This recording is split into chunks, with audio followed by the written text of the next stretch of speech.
it's a big show. Welcome to the Fade Route It's a big bad show tonight. with DNZ. Yeah, it's a big show. Here are your hosts, Cracking up, telling them lies. DNZ.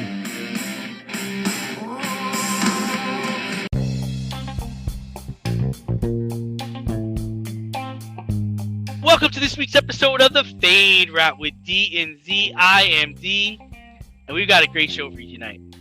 We're going to discuss the quarterback carousel in the NFL, old names in new places. Calvin Ridley bets on football, and Coach K loses his final home game at Cameron Indoor Arena. But we'll begin today's show with Z's favorite topic, the MLB lockout. Both sides met until 3 a.m. last night and could not get a deal done today, so the league pushed back opening day to April 14th. Despite the owners closing the gap on the salary cap, players are still looking for modifications to Rule 5. Z, how much more money can these players afford to lose during this lockout? Well, it's not the superstars, right? The superstars are A-okay. It's the 26th guy, the guy that's just barely hanging on, your minor league journeyman that may or may not make the roster, the swing guys that might not be able to get a job in Japan or in the Mexican League, or just maybe the last pitcher in a bullpen. Those are the guys that are really going to be affected by this. But they're teetering this close to losing Jackie Robinson Day, because the next day, right, we're postponed until April 14th. April 15th is Jackie Robinson Day. That would be a true symbolic opening day. That would be fantastic. If, honestly, April 15th should probably be the opening day regardless. But that's neither here nor there. Major League Baseball and the Major League Baseball Players Association are doing a disservice to their fans, but they don't necessarily give a shit, either side. The players say they do, the owners say they do, but at the end of the day, who's really losing here? The billionaires are still billionaires. The millionaires are still millionaires. The fans are the ones getting gypped out of the product that they love. Now, some of the things that are being bandied about, the idea of the international draft. On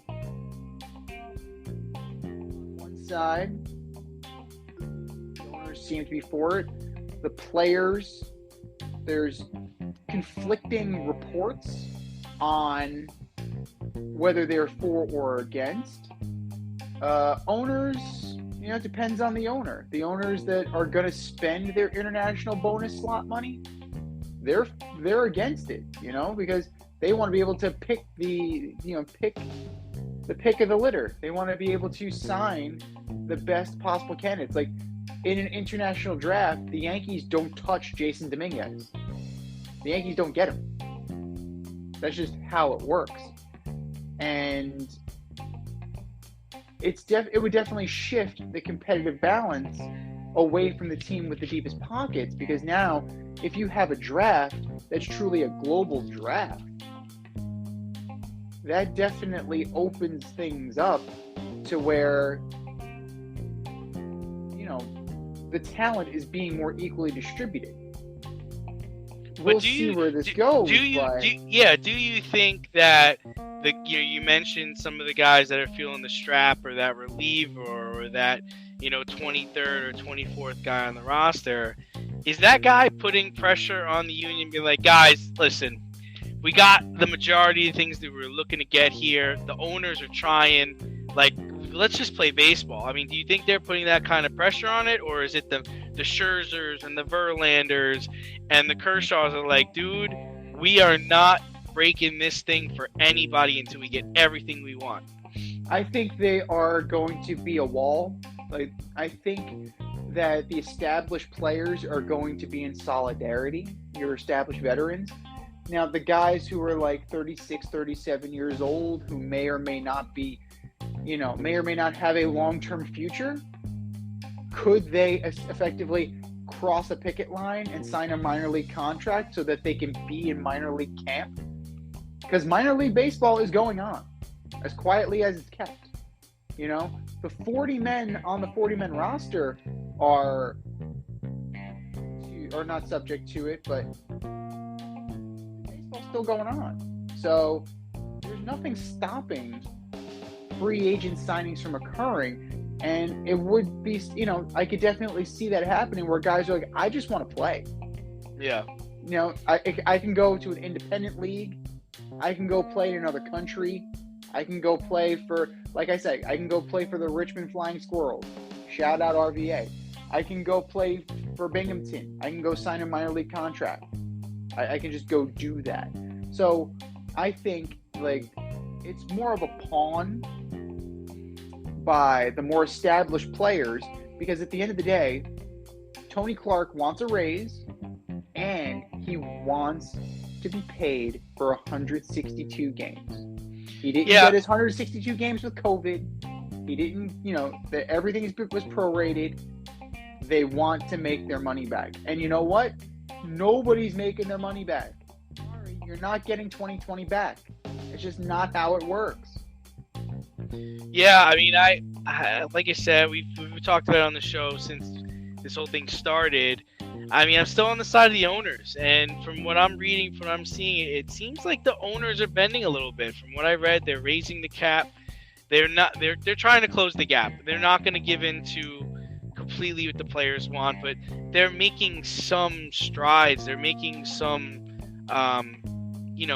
they're giving in to a certain degree, and the players are not willing to do that. And at some point, you're going to have to play baseball. And under what grounds are you going to play them on? Are you going to be upset that you didn't get everything that you wanted, and you're going to do this in, 4 or 5 years from now? Or are you going to say, hey, we pushed and we pried, and let's play ball and be happy about it? But, let's be real here, though. I mean, if we really want to as fans, if we're starving for baseball, let's not pretend that there aren't markets out there. Is it going to be major league caliber ball? No. But can we go to Valley Renegades game? We absolutely can. Can we go to the Long Island Ducks? Absolutely. Can we go to these other things and support minor league baseball and effectively support it? For the most part, you're supporting small business too. These are small businesses. They are not run by these huge corporations.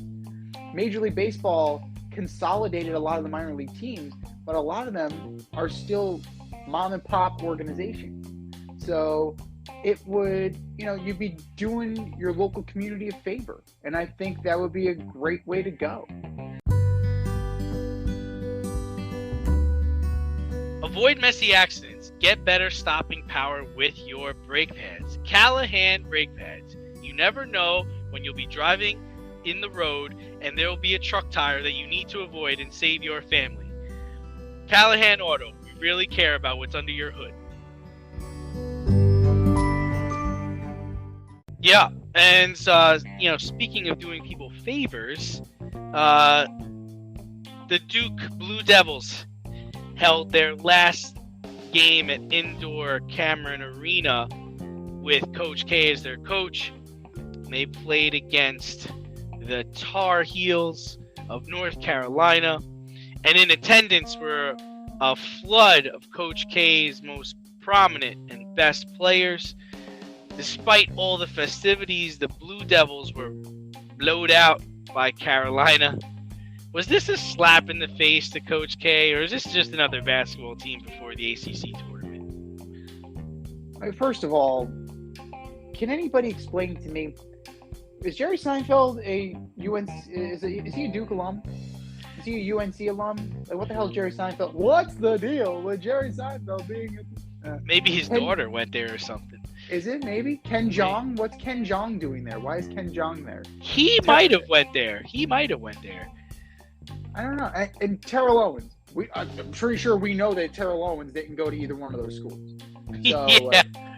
you know, I'm pretty sure that he did not. To answer your question, he did. Ken Jeong went to Duke, and then he went to UNC School of Medicine. So I Yeah. stand corrected, Dr. He is a Ken. doctor. Yeah, he's a doctor. He is a doctor.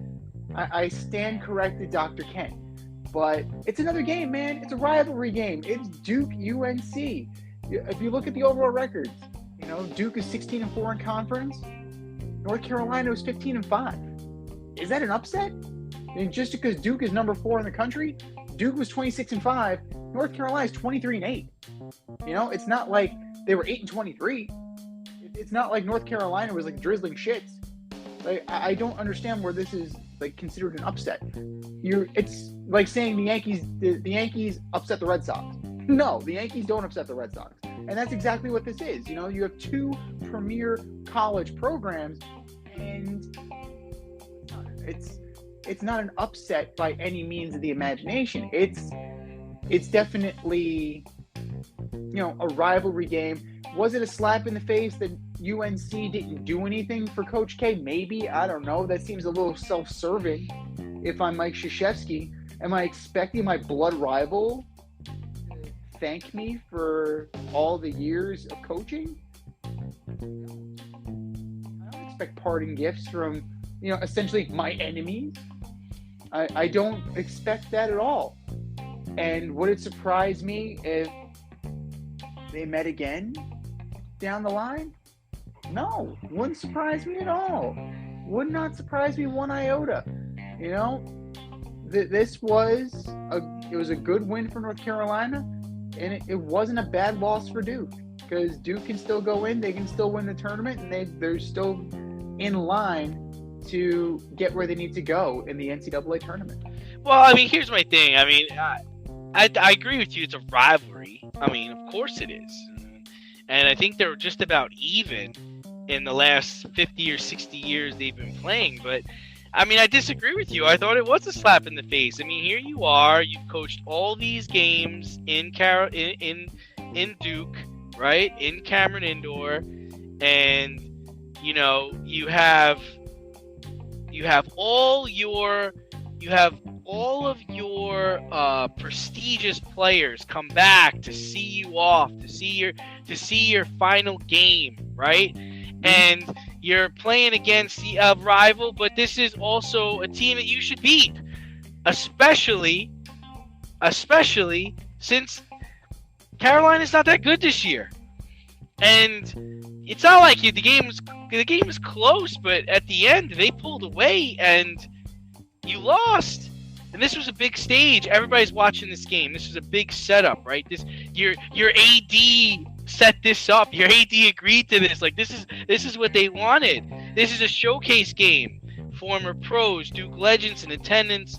Last tune-up before the ACC tournament. No bueno, man. And no bueno. You lose this game now. The Coach K will play it down, and Coach K might even say, you know what? That's exactly what we needed. We needed one more loss before we get ready for the ACC tournament and go forward with my last tournament run. But in all honesty, slap in the face. This should have been a beatdown. This should have been a blowout. This should have been, we're celebrating. We're carry Coach K off the court, and instead shellacked. Well, to go back to what you're saying about there being such a thing as a good loss, this might be a good loss. When you talk to great coaches, this is what they build on. They don't build on wins. Right. They build on wins in college. They build character through losing. Unbelievable. Because they slap you down. That's what good coaches do. They'll slap you down and bring you back down to earth. You're not as good as you think you are. You're not going to feel those newspaper clippings. You're not going to hear these news clips. You're not as good as you think you are. So guess what? We got to keep working. And that's what great coaches do. Like Tom Izzo, like, in the pros, Bill Belichick, This is what great coaches do to motivate and inspire their players. And this is gonna be like one of those games that's on ACC Network for years, right? It's Coach K's final game, and this is how he went out, right? And it's amazing. It only seats 9,000 people. That's insane. I think Carnesecca can seat more than that. That's crazy. But yeah, I mean, it's over. It's done with. The ACC tournament's already on the way. So we'll see. We'll see what happens there. Do you love brownies? Of course you love brownies. But you know what's better than a brownie? A delicious, handcrafted, gourmet brownie delivered right to your doorstep. That's what our guys at Sweet Life Brownie Co. offer. Chef Tommy D and the crew offer a dozen delicious delights that you will crave, from the classic OB to Dutch apple to campfire s'mores and many more. Check out their website, sweetlifebrownieco.com, for their Friday brownie drops. At noon, their site goes live and you see what they're making. Since you're there, become a site member and earn points. You earn 50 points just by signing up. Make sure you follow on Instagram and Facebook too, at sweetlifebrownie_co, for the latest updates and their latest releases and creations. That's sweetlifebrownieco.com. Give them a call, 845-641-3043, and tell them D&Z sent you. That's sweetlifebrownieco.com, 845-641-3043. Sweet Life Brownie Co., because there's always room for a brownie. Moving over to football, Mr. Calvin Ridley was recently banned for the 2022 season after NFL investigators found Ridley bet on football while he was on leave for mental health issues. Ridley says he does not have a gambling problem. He simply placed a bet on the Atlanta Falcons to win a game. Big deal, little deal, no deal. It is a big deal in that it is, it's one of those things that, yeah, he picked him to win, and he wasn't playing. But it is definitely a slippery slope, right? You have your FanDuels, you have your DraftKings, you have, in-game parlays, you have, multiple game parlays, and it speaks to the competitive imbalance, right? Because, yeah, he wasn't active. He was out injured. Well, injured due to his mental health issue. He was out on reserve list. Right. He was out on his reserve list. But say he wouldn't have placed that bet. Say that wouldn't happen. And, it is definitely something that can be potentially hazardous moving forward, because say he lost, right? You lose to the wrong people. Now all of a sudden, what do you have to do to pay back those debts? Yes, it was $1,500. I understand that. It's not about the money. It's not about the amount. It's about the competitive balance of it. It's $1,500 this go round. Look at the greats, right? You look at a guy like Michael Jordan. Jordan was in severe gambling ways. And the allegation, if we remember, is that Michael Jordan's dad was murdered because of gambling debts. So Allegedly. We are to believe that. Could that absolutely happen? Sure. If you're in bed with the wrong people, absolutely. And I understand the domestic violence aspect. Ray Rice only got a 2-game suspension, effectively blackballed from the league, but he was only suspended for 2 games. Josh Gordon was suspended effectively for 6 seasons because he smoked weed multiple times. He's 83 suspensions? He seems to make it on a team every year, and I think he even got a Super Bowl ring at some point. I think he might have, yeah. But it's not all things are created equal, and I understand where people are coming from with their vitriol regarding the domestic violence aspect, and frankly, okay, but this is also a problem, and the disciplinary committee needs to come down as hard on the other issues as they did on Calvin Ridley, because it's a bad look all the way around for every infraction. Well, listen, to me it's an enormous deal because he's the guy that got caught, right? How many are there? How many players are doing this that have not been caught? How many college kids are doing this? This is what happens when you invite gambling into sports. Next players will be taking dives, and college players are going to start disappearing. I mean, it's scary to say something like that, but that's what's going to start happening. And listen, I have to do my research. I'm not sure, but in the NFL, I'm pretty sure players cannot bet on football, but they can bet on other sports. Staff can't bet on anything. I'm pretty sure that's the rule. So, that's the other problem here, right? Is that, well, it's like I can't bet on football. I'm not playing football right now. Who's going to know? How's anybody going to find out? Meanwhile, he's got the inside track, right? It's like, hey, Right. how did practice go this week? Oh, what do we do? How we look? Like, Right. how is that? Youngway Koo has a hamstring injury. Don't I don't know. I don't Bet the under, like things like that. It's slippery. But this is what's going to happen.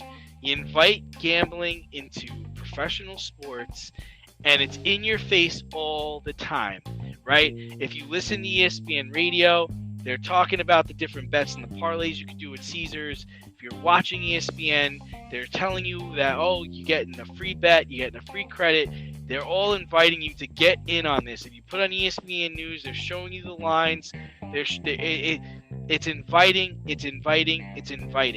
And all it takes is once for you to get in. I'm not saying you're hooked, but you're in. Like, and for a player of his caliber, why not? What's the worst that can happen to him? It's happened, right? He's suspended, but he was already out on mental health issues. Now, what happens if he plays that card? What happens if he says, hey, I was feeling really down that day, and that was keeping me going. That was keeping me from, God forbid, doing something terrible to himself or somebody else. What are you going to say? Then what happens? It's slippery, and there's nothing that Goodell could do about it because they're all in bed with all these guys now. They've made so much money on it. Every city's making money on it. I don't know what you do from here. Right. I mean, I think the issue and what made it all the more glaring was the fact he put his name on it. Because it was I think it was FanDuel. So if you have, this is where intermediaries come in, right? Your cousin, your money manager, 100%, yeah, Here's $1,500. Play this parlay. Yeah, don't tell me that's not happening now. And then what? And it's you're not gonna be able to get rid of it. You're not gonna be able to get rid of it. And he's one guy that got caught. How many are not even getting caught? That's my whole thing. Are you in need of air care maintenance or service? I have the company for you. Air Care Technicians. They service the Westchester and Northern Bronx area and can help you with all your heating and cooling, maintenance, and service needs. Just give them a call at 914-315-1547. Again, that's 914-315-1547.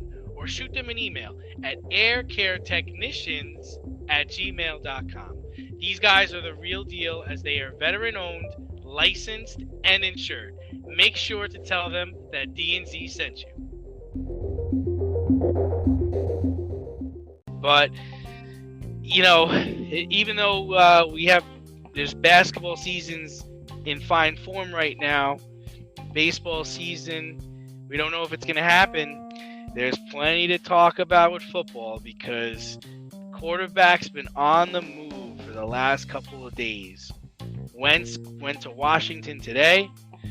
Russell Wilson went to Denver yesterday, and Aaron Rodgers is heading back to Green Bay. Details are not disclosed yet. Which one of these moves makes the most sense?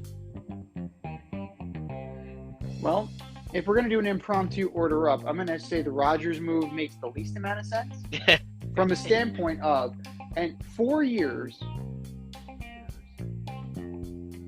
right now. So he'll be in his early 40s if he finishes his contract.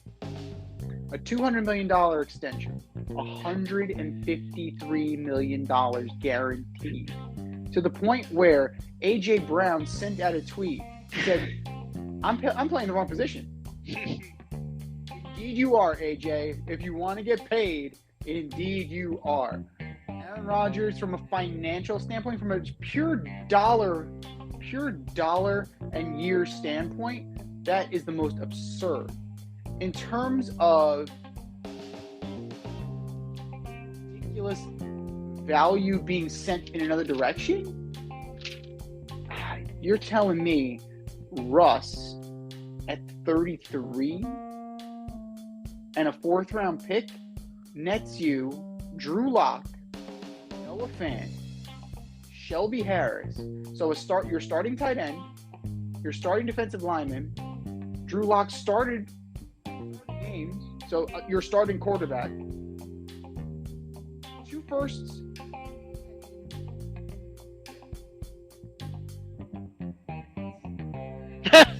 What?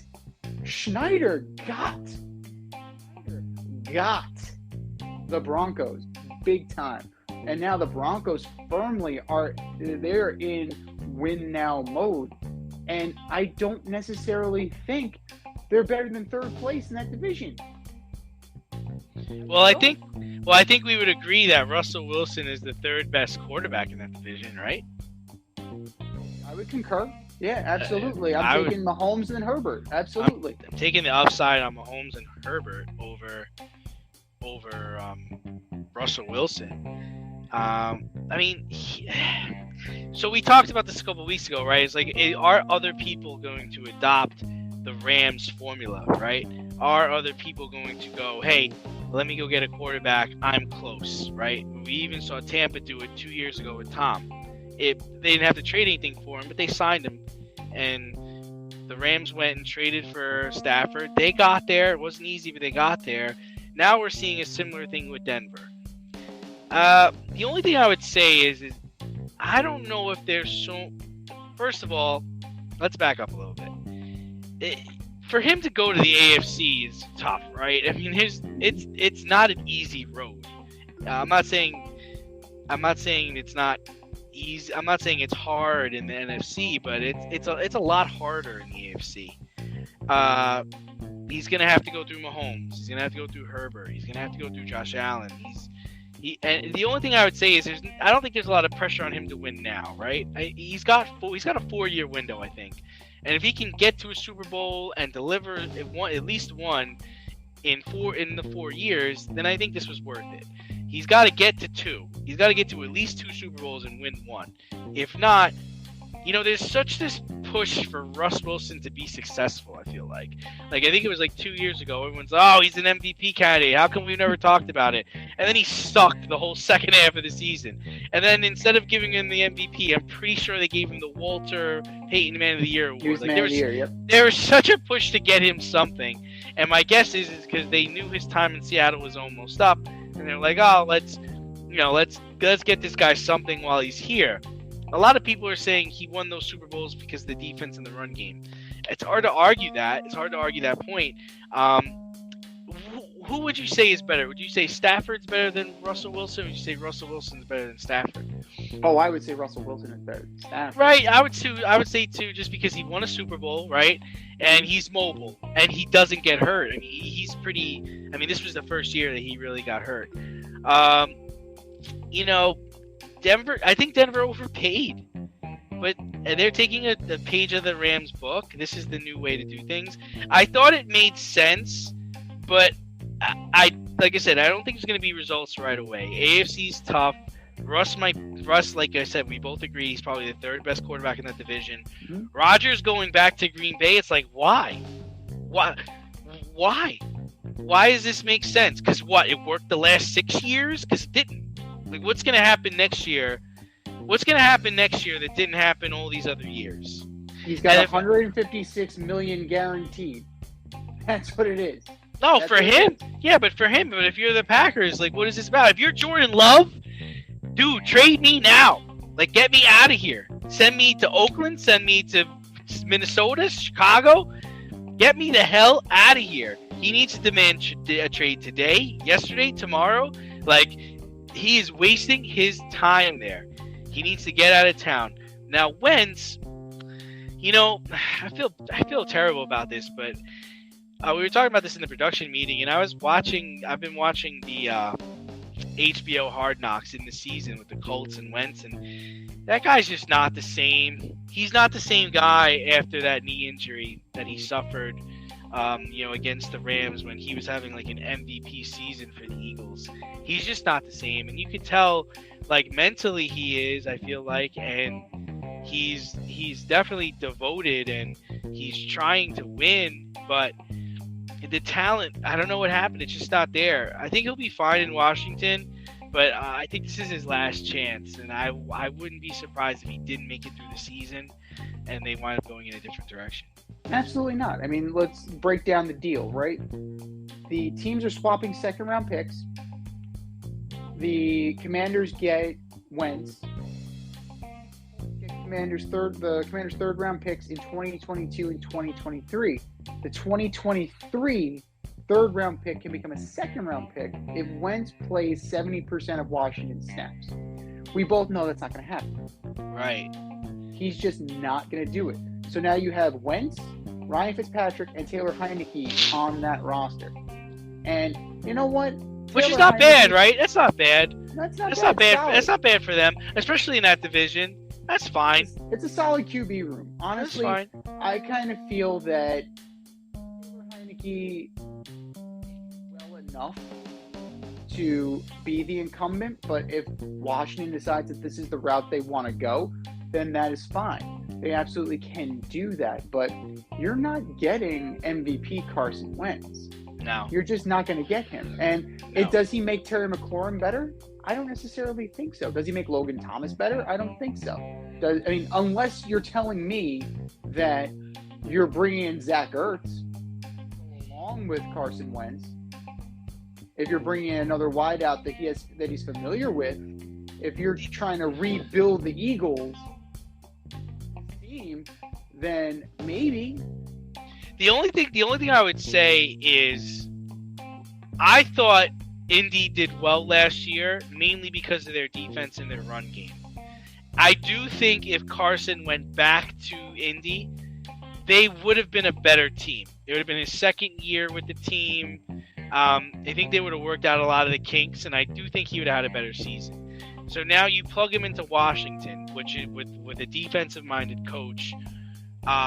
He just has to play. He just has to play mistake-free football. Now, say what you want about Carson Wentz last year. When you look at the numbers-wise, he had a decent season. I believe he had 27 touchdowns, 7 interceptions, something along those lines. But he didn't have that wow. He didn't have that bang. He didn't have that flair, right? And part of that might be because T.Y. was hurt. Michael Pittman's like not really a true one. He's more of a 2. Jonathan Taylor was really his show, and I think they were really surprised by how good of a season he was having, and I think they felt not that they felt compelled to give him the ball, but they were trying to throw more than they really had to. So I think his second year in Indy would have been beneficial. I mean, who are you playing, man? You're playing the Jaguars. You're playing the Titans. Titans are good. And you're playing the Texans. You could easily finish 1 or 2 in that division, right? So I do think he would have played better. I think Washington's a good move for him.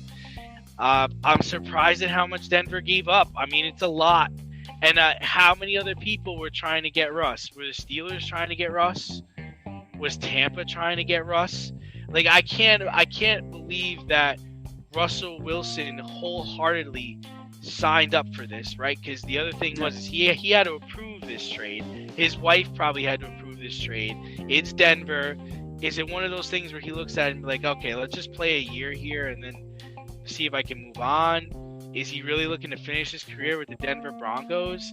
It's just that you look at other quarterbacks that have done what he's attempting to do, and I don't know if he fits that bill.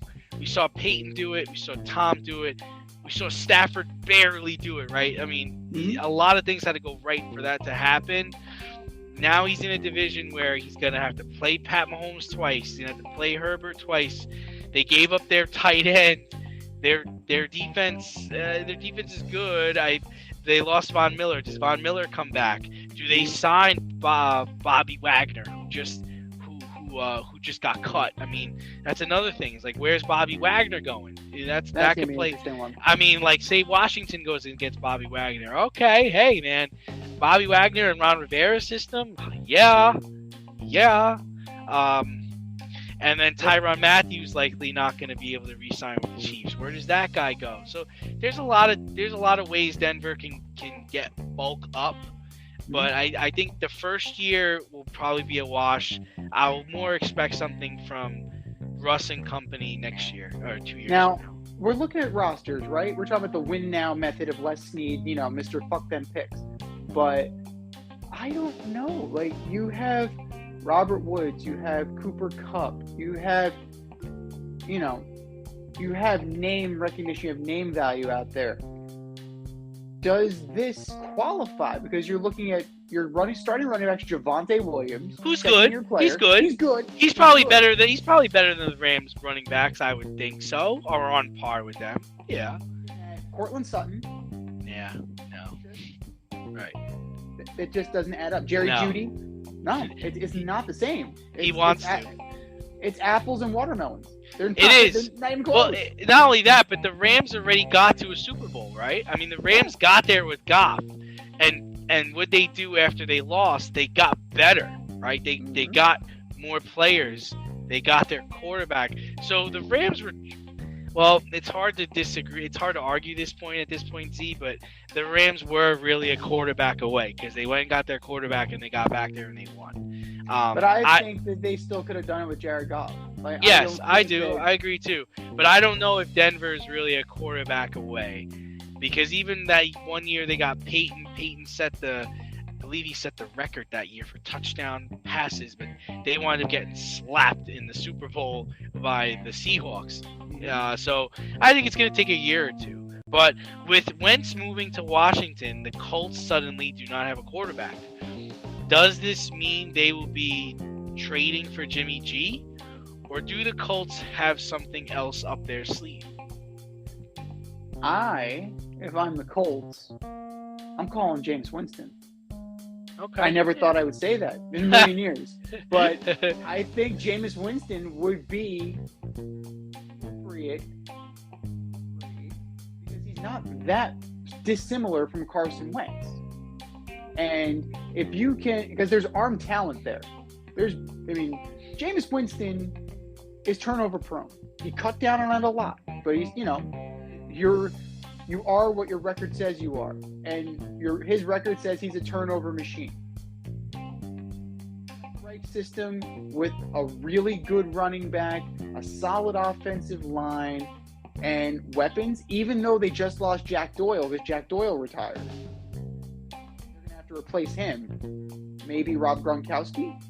Maybe. Yeah. Who knows? Just saying. But Jameis Winston in that system with those weapons, I think could be a really good get. I'm not sold on Jimmy G because it's a shoulder. People come back from knees all the time. Shoulders, I'm a little hesitant on. I really want to see him in camp before I make any movement towards that. Or do I bring in a guy like a Mitch Trubisky? Yeah.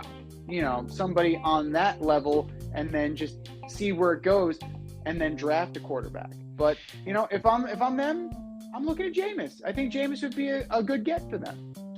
Yeah, I mean he's coming off the knee. I didn't think about him. I think it's fair. I mean, I think it depends on what the 49ers are looking for. Because honestly, in my opinion, Jimmy G's trade value has gone down tremendously because there's not many more suitors left for him. He's coming off of a shoulder, and you got to trade him. Like, you can't keep him. You have to trade him. Yeah. So I'm not giving you the sun, the moon, and the stars. And if I'm Frank Reich, Jameis, yeah, I like Mitch Trubisky. I do. I think the Giants are looking at him. The Giants are trying to get him, but he's a guy that he's going to be looking for a team, which he is, and he's also looking to prove a lot of people wrong. And he's got upside. I mean, he succeeded in a terrible system put together by Matt Nagy. He finished over 500 in that system.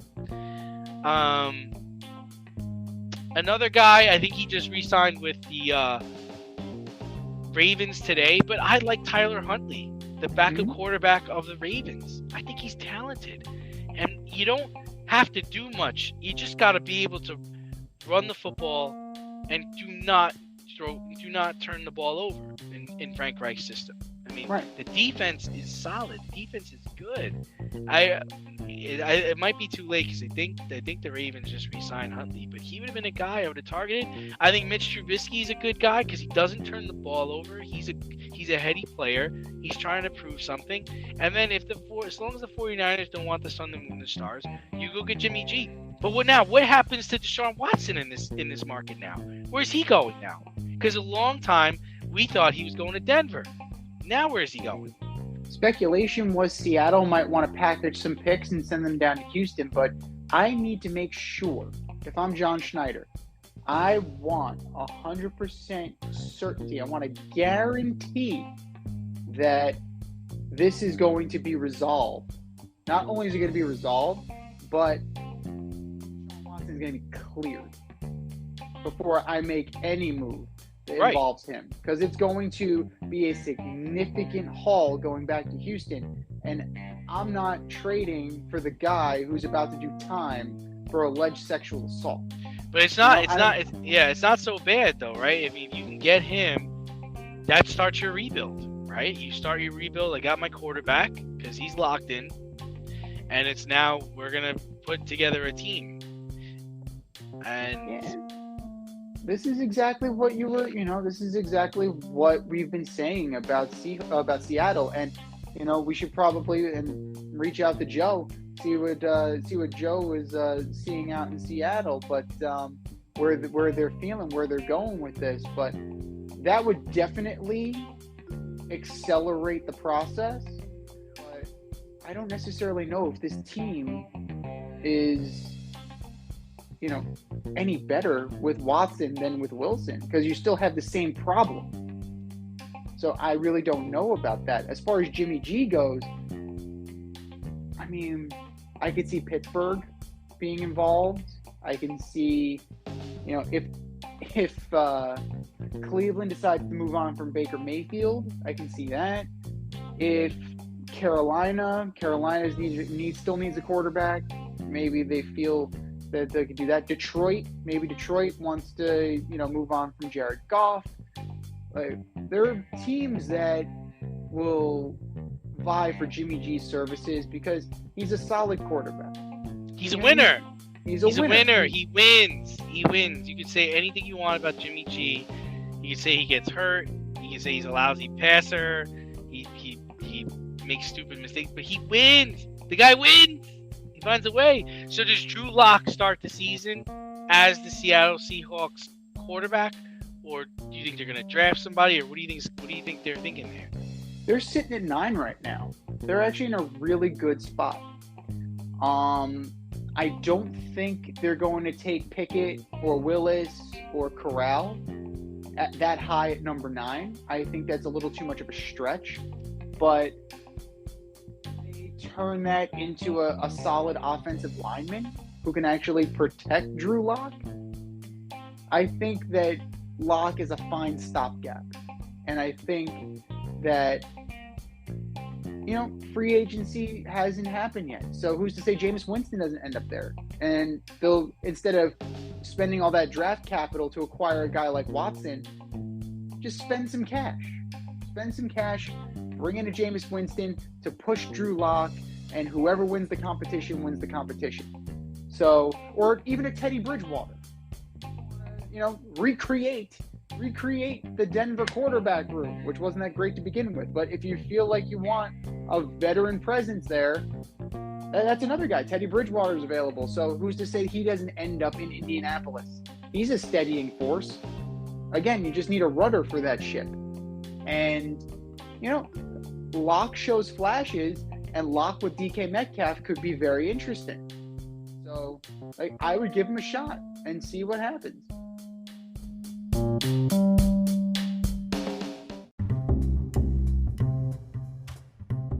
Is your hair thinning or is your hairline receding?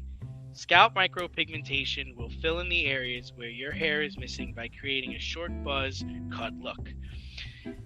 Micropigmentation is a non-invasive procedure that will create the illusion of hair follicles for 7 to 10 years. For people with alopecia, this could be a permanent fix. For people with scars on their scalp, this is a great way to camouflage a scar. Don't lose confidence or feel like you need to wear a hat wherever you go. Marquez Studio is located in the Bronx and is open for all your scalp micropigmentation needs. Consultations are free and appointments can be made any day of the week.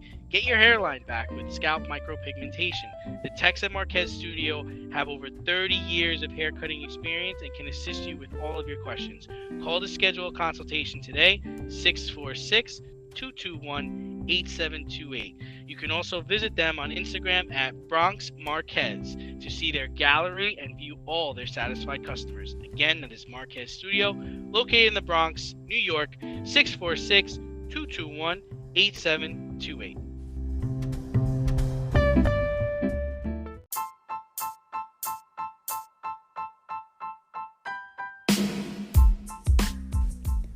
It's time for the mail route on the Fade Route. If you want to get featured, hit us up, faderoutemail@gmail.com, or slide in those DMs at Fade Route Podcast on IG, or drop us a line on our Twitter page at Fade Route DNZ.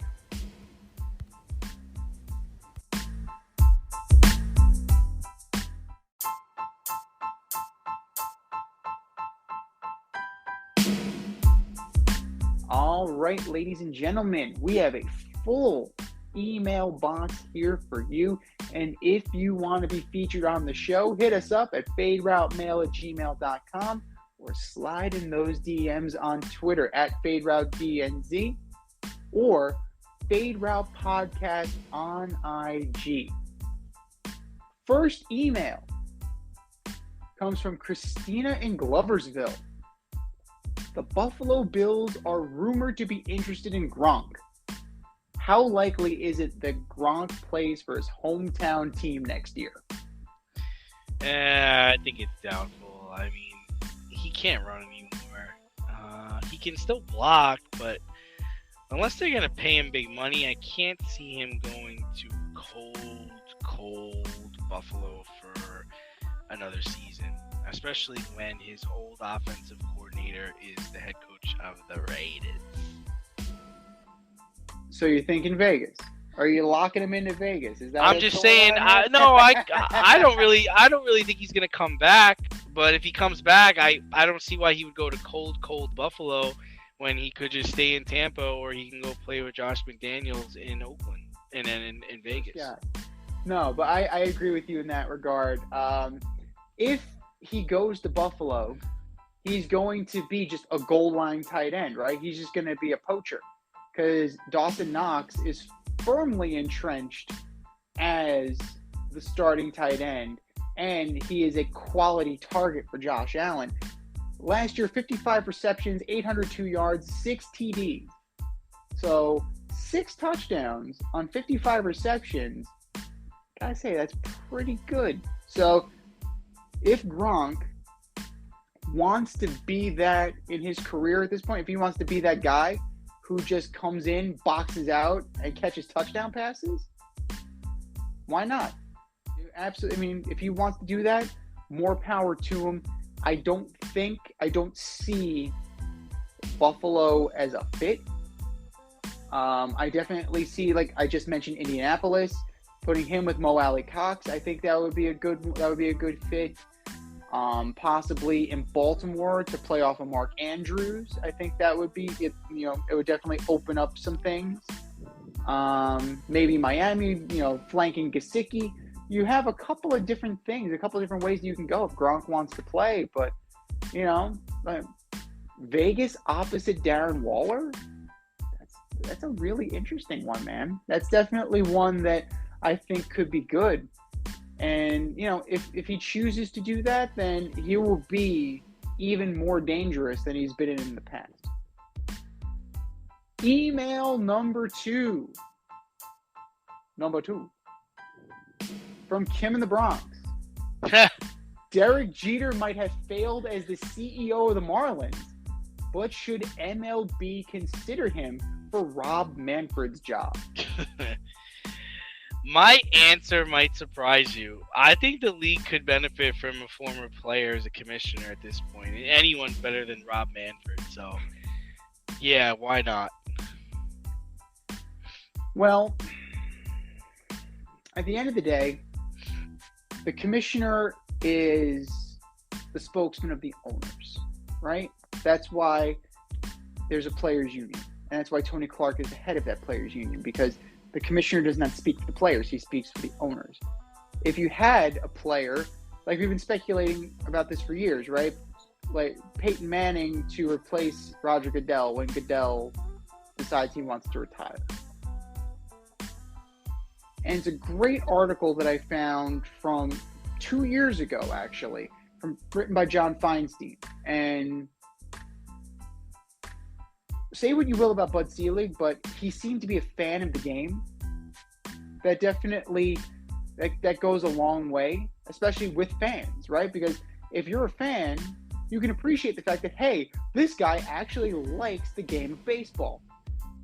With what Rob Manfred does to the game, it makes you really question whether or not he actually likes the game of baseball. Like, he has, I want to make it faster. No, stop fucking with the game that I love, sir. Please stop fucking with the game that I love. I was reading an article. They're experimenting with 14-second pitch clock, or they're negotiating that. A 14-second pitch clock with nobody on base and a 19-second pitch clock with runners on. And my response is, get the fuck out of here with that. Baseball is a timeless game.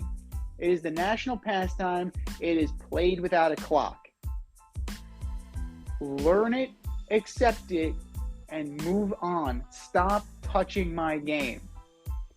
Rob Manfred is trying to make all of these drastic and unnecessary changes, and it's ultimately costing fans.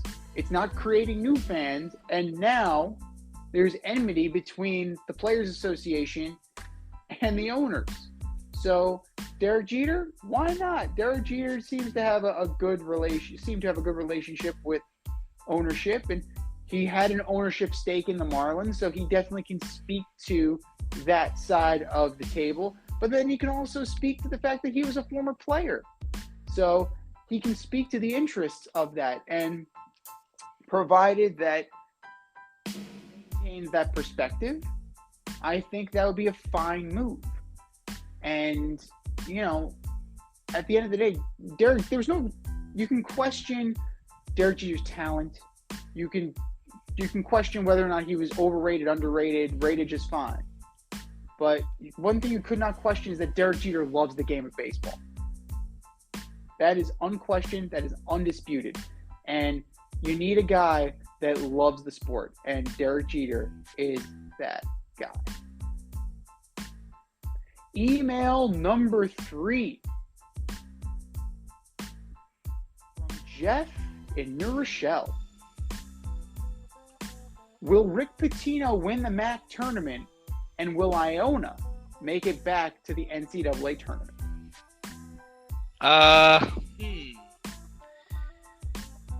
Rick Pitino, MAC Coach of the Year, 25-6 overall, 17-3 within the MAC.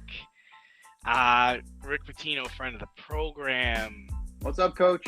Gotta love his chances. Gotta love the idea of Iona getting back into the tournament. Well, if they are gonna do it, it is as an at-large because breaking news, lost. the They Ryder just lost. Bronx Oh, lost. no. They beat the Iona Gales 71-70 in the quarterfinals of the MAC tournament. So the 14-18 Bronx off the Iona Gales, who are 17-3 in conference, 25-7 overall. That's a bad They're still loss. gonna make it, dude. They're still gonna make it. God, I hope so. You're looking That's a at. Let's look at it. Right, That's a bad 17-3. loss. It is a bad loss. That's It is a bad loss. man. It could be worse. You could be dead in the water like my Manhattan Jaspers. 15-15, 8-12 in conference, and 9 games back of Iona. They've been playing out the string since the beginning of the year. But Iona has enough of a resume that they should be able to make it at least. They like to fuck with the MAC conference, so I don't think they're going to get more than a 12 seed. They'll end up in that 12 seed, maybe 13. But you're looking at, quality wins. They beat number 10 Alabama. Like that is like the high. That is the. Yeah, but they only had Weird. 3 losses in conference. That's pretty impressive, too. True. Their stiffest test was against Kansas, number 4, and they lost by 13. So, but it's a disparity of talent. MAC conference, Kansas. That's a game you're not supposed to win if you're Iona. So if you are, if you're expecting miracles, if you're expecting like an 8-9 or something like that, it wouldn't surprise me if they were in the first round, the quote unquote first round, which we all know are playing games, but they won't call them playing games. It wouldn't surprise me if Iona was even there. But Pitino, they did enough this year. I think that they will make it in no problem. Email number 4, a bonus email this week from Claire in Boston. For the trade deadline, you suggested the Celtics blow up their squad. I think this is directed at me. And now they're on fire. What do you think of their team now? Well, Claire, they're on fire right now. They're 39-27. They're 2 games back of Philly in division. Tatum is playing great. Marcus Smart is playing great. Jaylen Brown is playing great. They're 3rd in the league in rebounds. What month is it? It's March. Tell me when it's the playoffs, and then I will back off my statement. I've said all I need to say. Yeah, I mean, I still think they should have blew it up. They're not better than the Heat. No, Just sir. got back Oladipo and just got blown out by the Suns. They're not better than Philly, who just got James Harden. And they're not better than a healthy and fully available Nets team. So, when you take those things into consideration, yeah, I do still think they should have blew it up. But, what they're competing against, they're going to be competing against, like, the Chicago Bulls, right? That seems a good measure for Boston. Like, if you could beat the Bulls, hats off to you. But That's their first round opponent. That would be their first round opponent. So I mean that's really what we're looking at, and that's kind of what we're talking about here. So yeah, Claire, I think I'm sticking with Z on this one. They should have still blew it up. I don't need to see what happens in the playoffs or what's going to happen down the line. They would have been better off, arming other teams and getting ready to, build for the future. I agree. Ultimately, Jaylen Brown and Jason Tatum have something to prove, right? They were anointed as superstars. You want to talk about alleged superstars? You got 2 right there. The baby Celtics were anointed. They haven't won anything. They haven't done anything. Now's the time for them to shit or get off the pot. And I don't want to hear it if they lose again. Because last time it was Brad Stevens' fault. Brad Stevens is not the coach anymore. Now it's Ime Udoka. Well, it's going to be Udoka's fault? At some point, they're going to have to, hey, we're not good enough. And they've overhauled the roster. Gone a bunch of guys. You know, they've moved on and built the team around Tatum and Brown. Now's the time to prove to the world that you're not just regular season paper tigers. Now's your time to take it to the next level.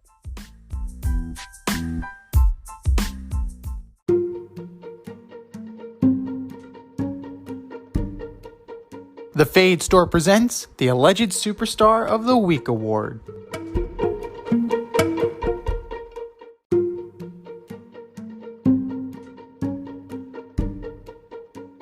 And all right, boys and girls, it is time for the Alleged Superstar of the Week. You know how to do it. We put up a poll on our Twitter page at FadeRouteDNZ, and you vote, and you vote, and you vote, and you vote. We announce the winner next week. If you want to leave us an honorable mention, comment. It's there for you. Do you know who won last week, D? I don't, because I gave up social media for Lent. That's a good give up.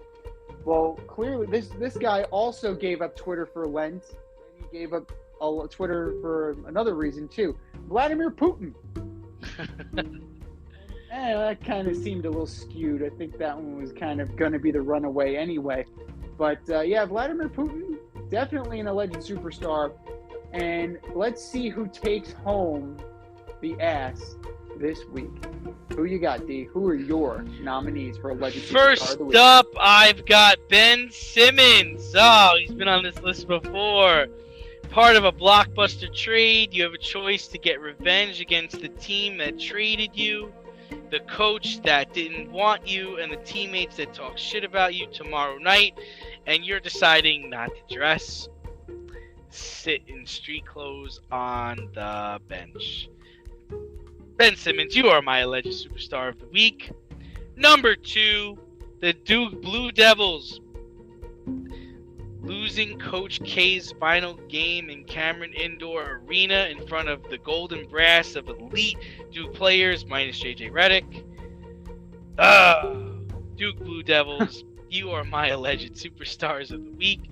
And number 3, this was an easy one. Calvin Ridley, missing time for mental health issues, decides to bet on football, and you're betting on your own team, clearly violating league rules.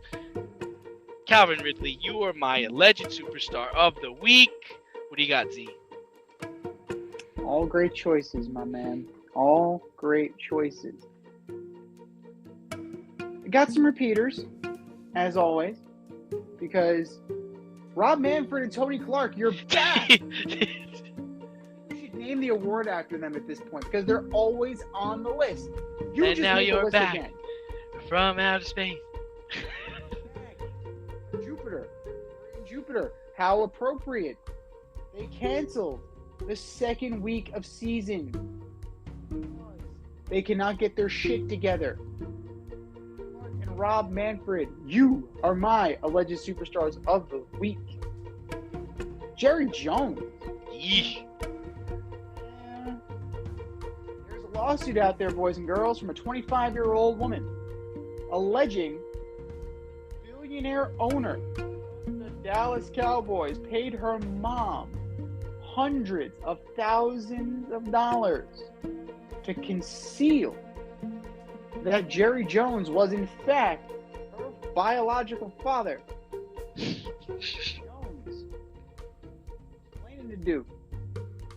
Jerry Jones, you are my alleged superstar of the week. And last but not least, Aaron Rodgers again.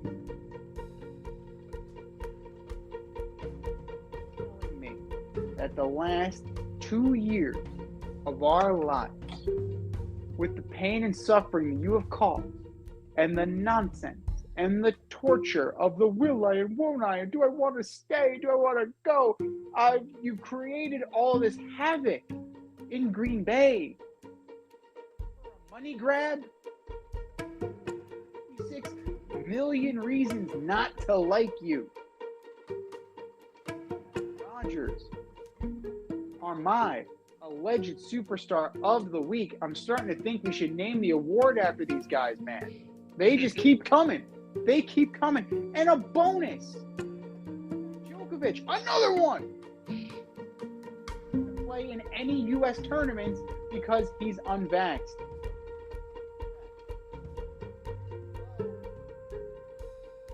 Want to have a livelihood? Want a chance at more majors? Or are you just satisfied with being a world-class douchebag? Novak Djokovic, you are my alleged superstar of the week. Our nominees are in, ladies and gents. And for our nominees,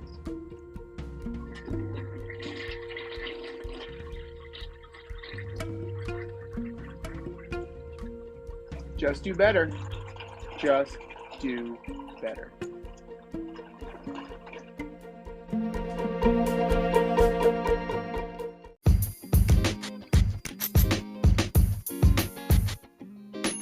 Your favorite podcast has its own merch line now. Go to the Fade store with DNZ.com today for all your Fade Route merch needs.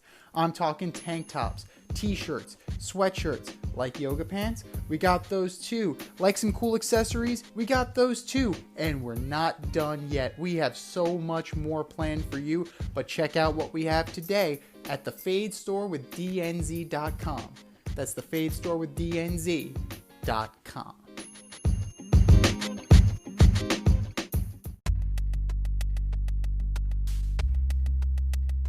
Order up!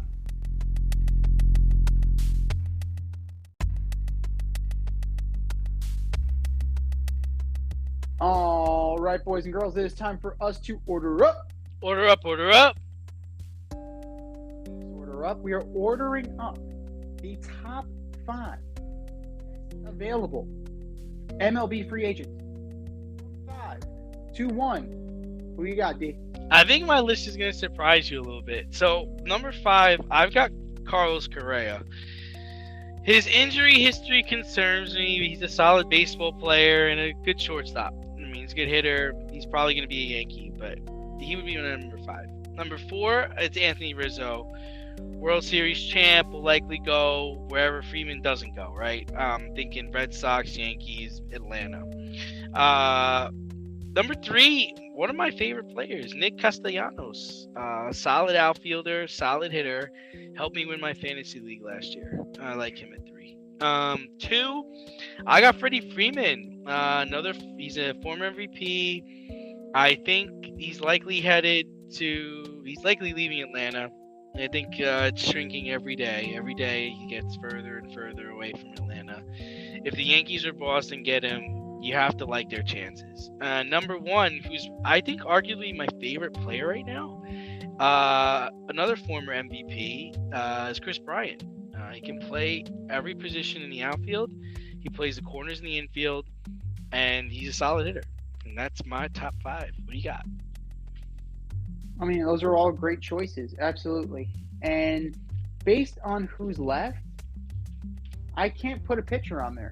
I just cannot put a pitcher on this list. Is at Kershaw all. still a free agent, or he's signed? Kershaw is still available, but what are you getting? You know, it's a giant question mark at this point in his career. Trash. Trash. You're definitely not. You're getting Matthew Stafford's little buddy. You're not getting Clayton Kershaw, the guy who won multiple Cy Young. So, you know, it's definitely something that I would be hesitant of paying big money anyway. Right. If you're paying for a back of the rotation arm at this point. Number 5, this might sound outside the box, but Nelson Cruz. I mean, Nelson Cruz is defying father time here. Like, he is just mashing the shit out of the ball. And if there's a universal DH, Smashing the ball like the Serrano of old. That's right. He no help with curveball. He doesn't need help with a curveball. But if the universal DH gets off the ground, if the season gets off the ground, you now have 30 teams that will be vying for Nelson Cruz's services because he can still rake in his mid-40s. So Nelson Cruz for me is number 5. Number 4, I'm looking at Nick Castellanos. I like his versatility. I like that, he's a quality hitter. We'll see what, being outside of Cincinnati will do. But Cincinnati's a bandbox, but he definitely has the tools to make it happen. Number 3, I love me some Anthony Rizzo. Like seeing Anthony Rizzo last year, it's one of those guys that you don't know how good he is until you get to see him all the time. And being in the New York market, we got to see him a lot when he ended up with the Yankees. And he was exactly what that team needed. And he was a steadying force, great defensive player, and a clutch hitter. Now this one's a toss-up, right? Toss-up, Chris Bryant or Freddie Freeman. I'm not a big Carlos Correa guy, as you know.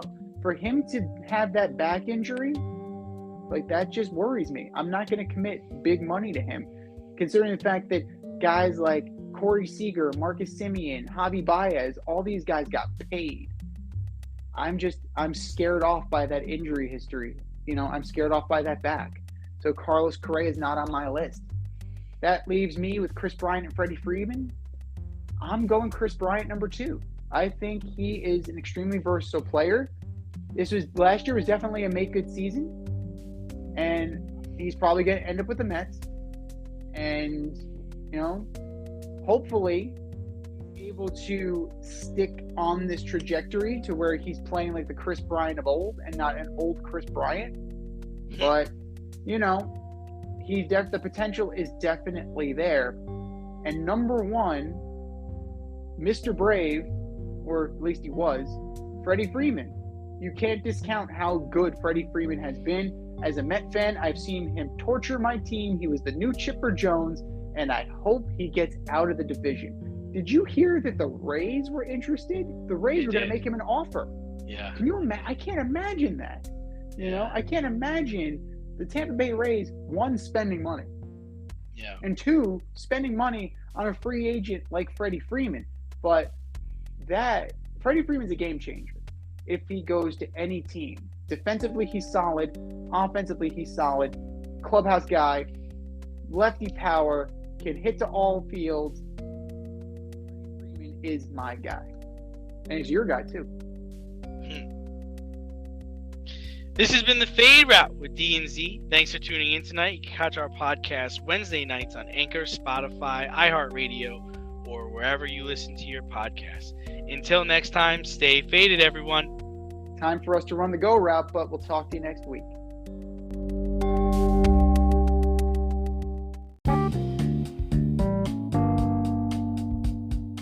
If you want to get in on the action, we want to hear from you. Hit us up at Fade Route Podcast on IG, faderoutemail@gmail.com, or slide in our DMs at Twitter at FadeRouteDNZ. Questions, comments, picks, segment suggestions, you name it. We want to hear from you. Get at us, in crowd.